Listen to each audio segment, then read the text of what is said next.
नमस्कार, मैं डॉक्टर विजय सुख और आप देख रहे हैं न्यूज ट्रेड। भारत जैसे देश में जहां हर चुनाव के साथ युवाओं को रोजगार सबसे ऊंचा नारा बनता है, वहां यह सवाल पूछना अब अपराध जैसा हो गया है कि आखिर बीते 10 वर्षों में रोजगार पैदा कहाँ। जब सत्ता मंचों से स्किल इंडिया का नारा गूंजता है, जब प्रधानमंत्री मंच से कहते हैं कि युवा ही देश की ताकत है, तब कागजों में चल रही योजनाओं और जमीन पर पड़ी हकीकत के बीच का फासला इतना गहरा क्यों है कि उसे पाटना नामुमकिन सा लगता है। प्रधानमंत्री कौशल विकास योजना यानी PMKVY उसी फासले का सबसे बड़ा उदाहरण बन चुकी है। एक ऐसी योजना जिसे करोड़ों युवाओं के सपनों से जोड़ा गया, लेकिन जो खुद एक आंकड़ों के कब्रिस्तान में तब्दील होती चली गई। 2015 में जब प्रधानमंत्री नरेंद्र मोदी ने इस योजना की शुरुआत की, तब इसे रोजगार क्रांति का आधार बताया गया। कहा गया कि भारत की असली ताकत उसकी युवा आबादी है और अगर उन्हें हुनर सिखा दिया जाए तो ना बेरोजगारी रहेगी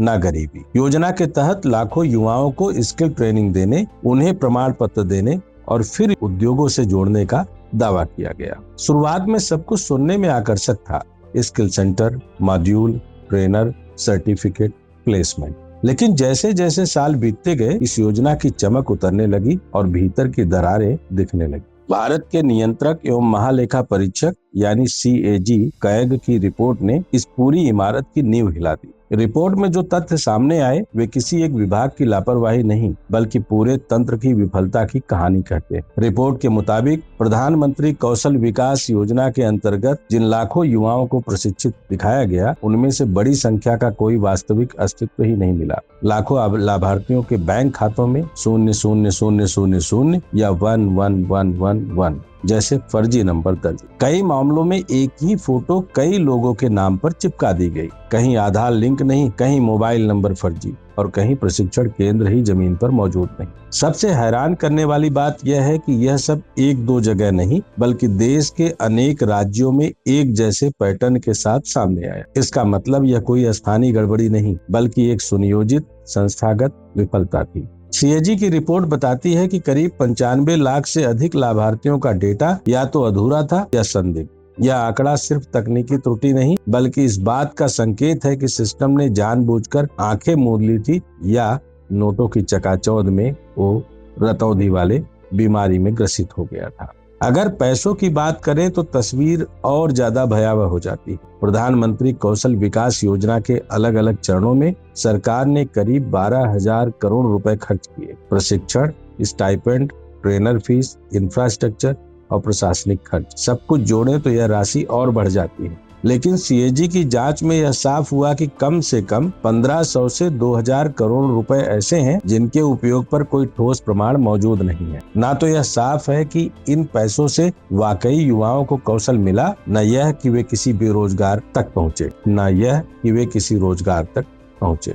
यहाँ सवाल सिर्फ पैसों का नहीं है, असल सवाल यह है कि क्या यह योजना वास्तव में बेरोजगारी घटाने के लिए बनाई गई थी या फिर यह सिर्फ एक सियासी ब्रांडिंग अभ्यास बनकर रह गई। सरकार ने स्किल इंडिया का पोस्टर हर दीवार पर चिपकाया, हर मंच से इसकी तारीफ की, लेकिन जमीन पर जो युवा खड़ा था वह आज भी बेरोजगार है, अस्थायी काम में फंसा है या फिर उसी शहर में मजदूरी कर रहा है जहां से वह स्किल ट्रेनिंग लेने गया था। CAG की रिपोर्ट यह भी बताती है कि कई ट्रेनिंग सेंटर्स ऐसे थे जो सिर्फ कागजों पर चलते थे। जब ऑडिट टीम मौके पर पहुंची तो कहीं ताले लटके मिले, कहीं भवन ही नहीं था और कहीं स्थानीय लोगों ने बताया कि यहाँ कभी कोई प्रशिक्षण हुआ ही नहीं। बावजूद इसके सरकारी रिकॉर्ड में हजारों युवाओं को प्रशिक्षित दिखाया गया। यह सिर्फ लापरवाही नहीं, बल्कि सरकारी पैसों के दुरुपयोग का सीधा मामला है। सबसे गंभीर और बड़ा सवाल यह है कि जब यह सब हो रहा था तब निगरानी तंत्र क्या कर रहा था। मंत्रालय, राज्य एजेंसियां, सेक्टर स्किल काउंसिल, सबके पास निगरानी की जिम्मेदारी थी, लेकिन किसी ने समय रहते हस्तक्षेप नहीं किया। जब CAG जैसी संवैधानिक संस्था ने उंगली उठाई, तब जाकर यह मामला सार्वजनिक बहस में आया, वरना यह भी बाकी योजनाओं की तरह सफलता की कहानी बनाकर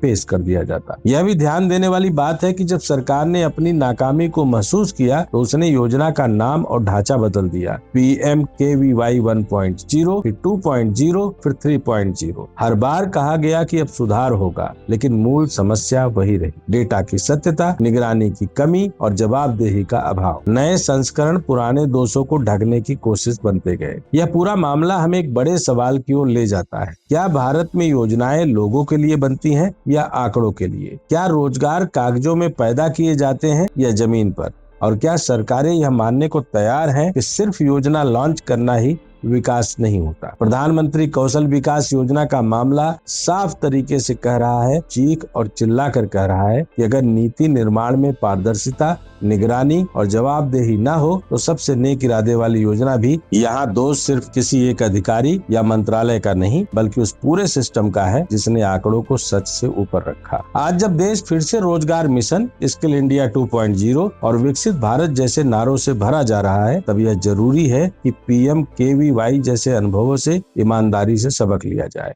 वरना हर नई योजना पुराने घाव पर नया पोस्टर बनकर रह जाएगी। यह कहानी केवल पैसों की नहीं है, यह उन करोड़ों युवाओं की कहानी है जिन्हें बेहतर भविष्य का सपना दिखाया गया, लेकिन बदले में एक कागज का सर्टिफिकेट और खाली हाथ मिला। यह कहानी है उस भरोसे के टूटने की जो सरकार और नागरिक के बीच होना चाहिए। और शायद सबसे बड़ा सवाल यही है कि अगर करोड़ों रुपए बह जाने के बाद भी कोई जिम्मेदार नहीं ठहराया जाता, तो क्या यह सिर्फ प्रशासनिक लापरवाही है या फिर एक सुनियोजित क्राइम जिसमें जवाबदेही से ज्यादा प्रचार जरूरी हो गया है? यही सवाल आज प्रधानमंत्री कौशल विकास योजना के नाम पर खड़ा है और यही सवाल आने वाले समय में देश की हर योजना से पूछा जाएगा। अगर आपको लगता है कि प्रधानमंत्री कौशल विकास रोजगार योजना के तहत की जाने वाली पूरी की पूरी यह कागजी कार्रवाई और उगाही मोदी सरकार की बाकी उगाही वाली योजनाओं से पैटर्न की मेल कराने की अपनी उसी शैली में है, तो आप इसमें कमेंट। और अगर आपको लगता है कि ऐसी योजनाओं की फेल और विफलता दिखाकर